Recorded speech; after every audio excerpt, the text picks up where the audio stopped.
Yo la famille, j'espère que vous portez à merveille. Moi, ça va nickel. Aujourd'hui, je vais vous présenter un petit truc.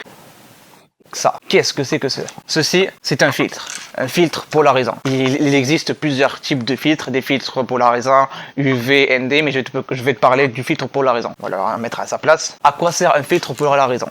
Alors, un filtre polarisant permet de réduire les reflets, d'accentuer certains reflets.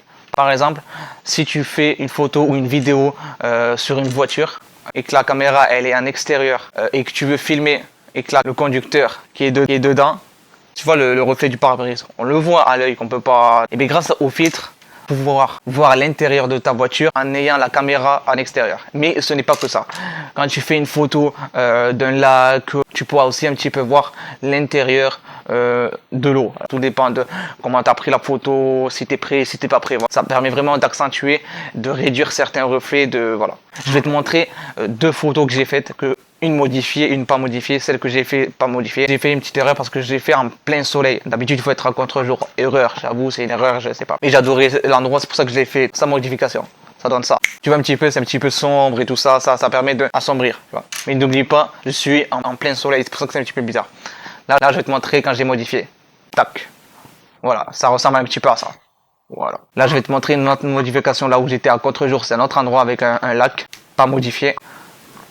Modifié. Voilà. On voit pas trop la différence parce que j'ai encore du mal à gérer, comprendre un petit peu comment ça marche. Voilà, j'essaie d'apprendre, c'est tout nouveau. Chaque matériel, il faut un temps d'adaptation et tout ça. N'oubliez pas quand vous achetez un filtre, il faut un filtre qui soit adapté à votre objectif. Tu vois ce que je veux dire? Peu importe ton objectif, ce n'est pas la même dimension. Moi, c'est un 18-55, donc du coup, c'est pas du tout la même. C'est juste une brève présentation du filtre polarisant pour vous expliquer en gros, en général. Je suis pas trop rentré dans les détails parce que j'apprends encore. Les personnes qui ont un filtre polarisant UV, NV, n'hésitez pas à donner vos conseils, ce qu'il faut faire, ce qu'il faut pas faire, comment le prendre en main, comment s'en servir bien comme il faut pour ressortir le meilleur des photos et des vidéos. On est là pour s'entraîner la famille. Mettez-les dans les commentaires. Voilà. J'espère que vous avez aimé cette petite vidéo. Et voilà la famille. N'oubliez pas, on est bizarre, on est différent.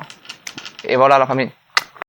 Yeah, I'm like an addict, do I gotta have it. I ain't even playing, got a really bad habit. If it moves, gotta grab it, fuse like a magnet. Lose, won't have it till I'm doomed in a casket. I ain't playing, got a weird mind. If you work 8 hours, I'm